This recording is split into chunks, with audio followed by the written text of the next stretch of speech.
Hello everybody. So in this video I'm going to do something quite ambitious. We're going to define God. So this comes from the Taittiriya Upanishad, the definition of God.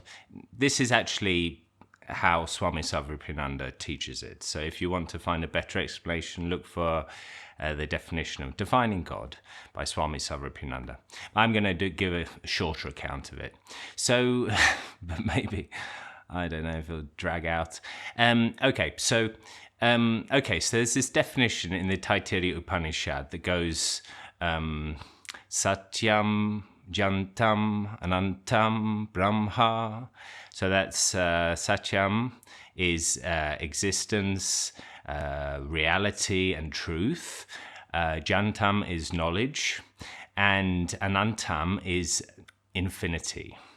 And then Brahman is Brahman, okay? And when they sing it, it goes Brahma. So it doesn't really sound like Brahman, but that's what it is. It's the rules of Vedic chanting, so apparently. Now, okay, so the way we unpack this, we have to start with Brahman. So Brahman means the vast in English. So it actually means swelling or infinite expansion. So we translate it as the vast into English. Now, the vast is an adjective. So the vast sea, the vast ocean, the vast galaxy, the vast country, the vast open wilderness. But if we don't qualify it with anything, it's just infinite. So it's just the vast. So it's got no limits. Now, Anantam, the second word just before Brahman, means limitless. So Antam means limit, and Anantam means without limits. So in Advaita Vedanta, they have a definition of limits. They have limits in time, limits in space, and limits by object. So they're called Desha, Kala, and Vastu. So the limits in time and limits in space are probably quite clear. Limits in object, we'll get into that a bit later.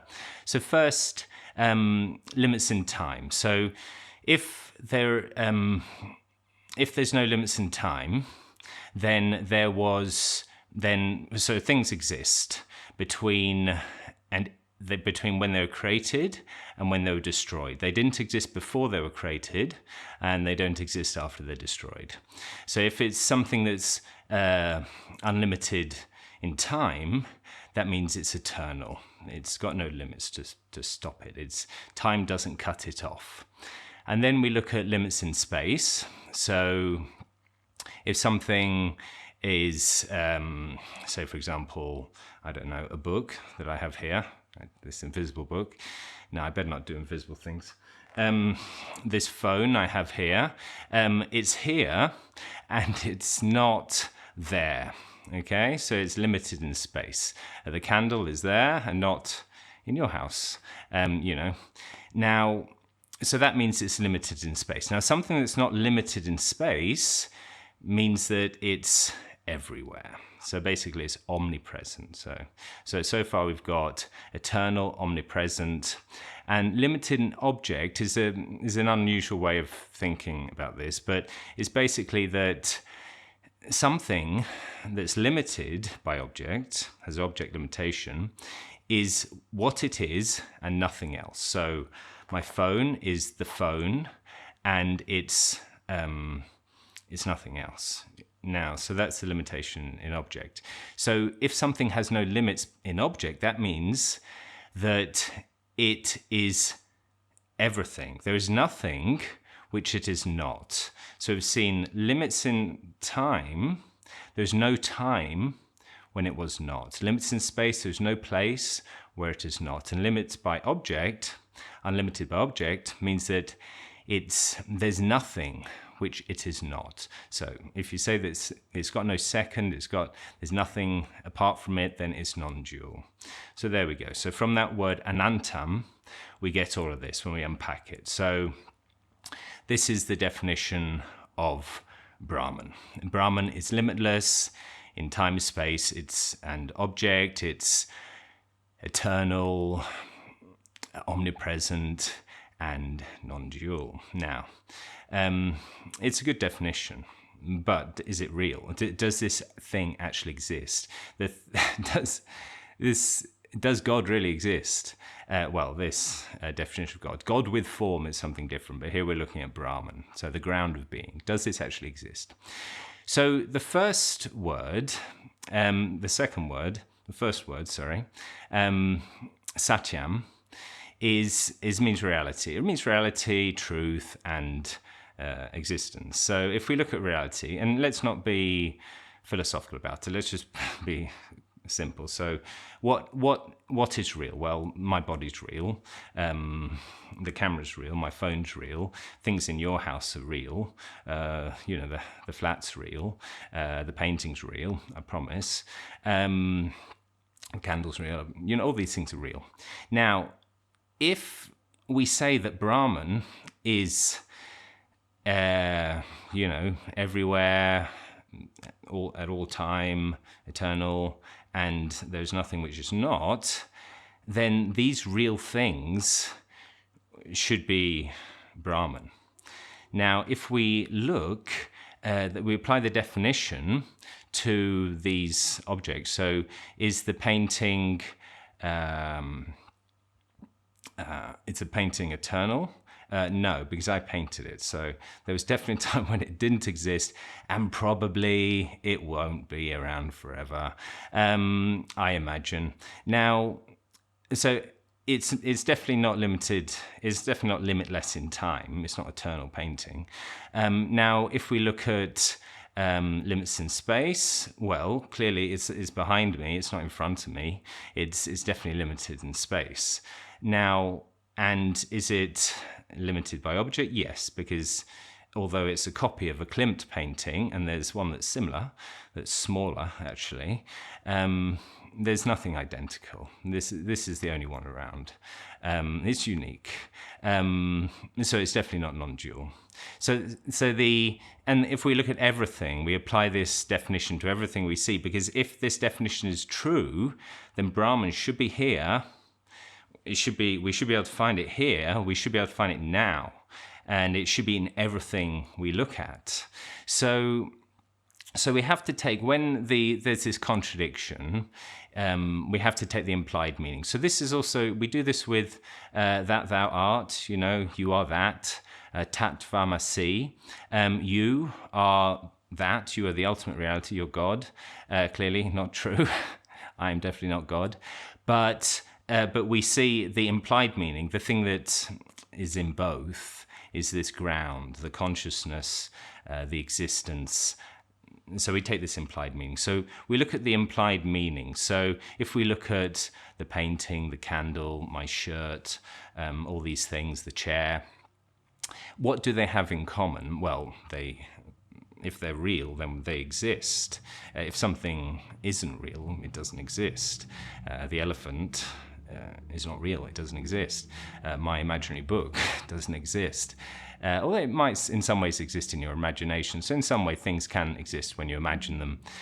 But the thing is that the thing that they share is that, so the painting is behind me, the painting exists, it is. My shirt is.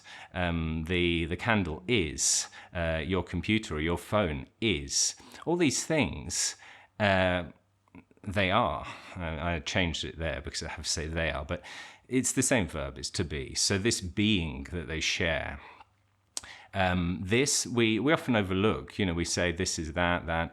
We say it so much, we overlook the is there.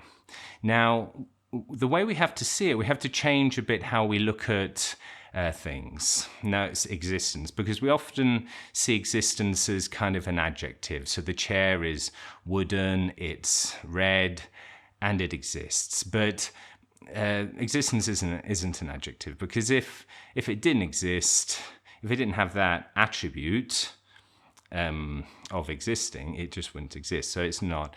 We have to look at it more like this one sea, one ocean of existence, where all these things that arise are like waves in the ocean. So they've got a name and they've got a form, and they're all different from each other, but they're all this same ocean.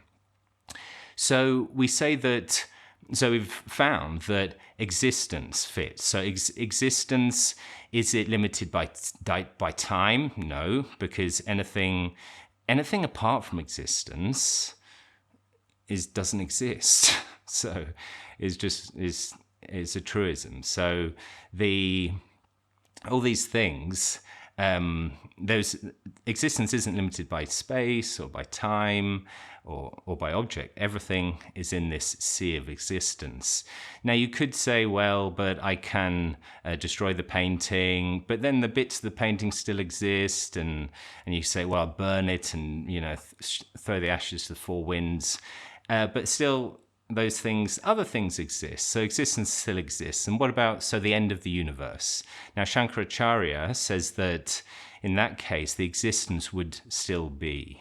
It would still be there, but there would be no names and forms to manifest this existence. And Shankara says that you need names and forms to manifest the existence.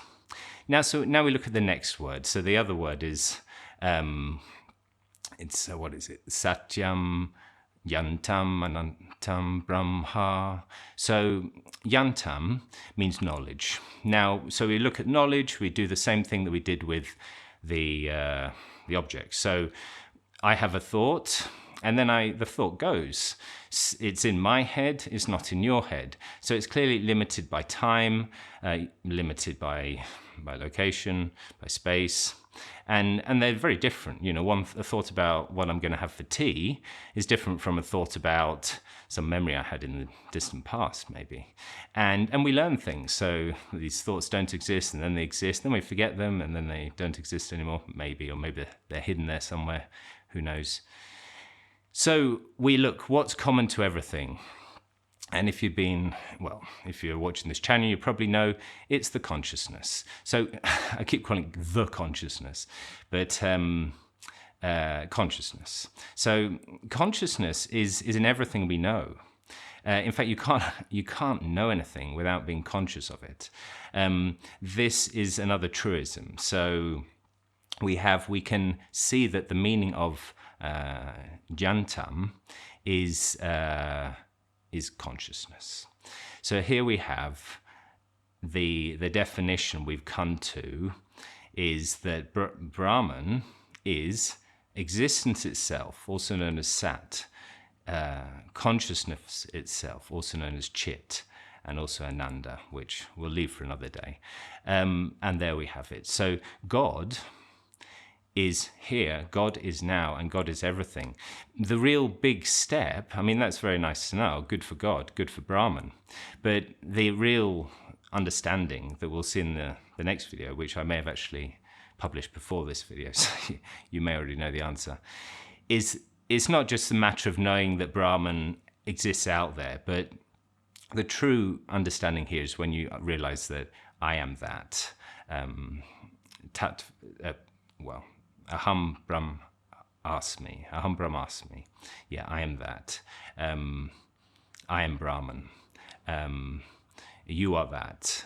Tattvamasi. So when we have this understanding, the Upanishad, the Taittiriya Upanishad, where we get this from, says that the knower of Brahman achieves the highest. That's the first line of the second chapter of the Taittiriya Upanishad.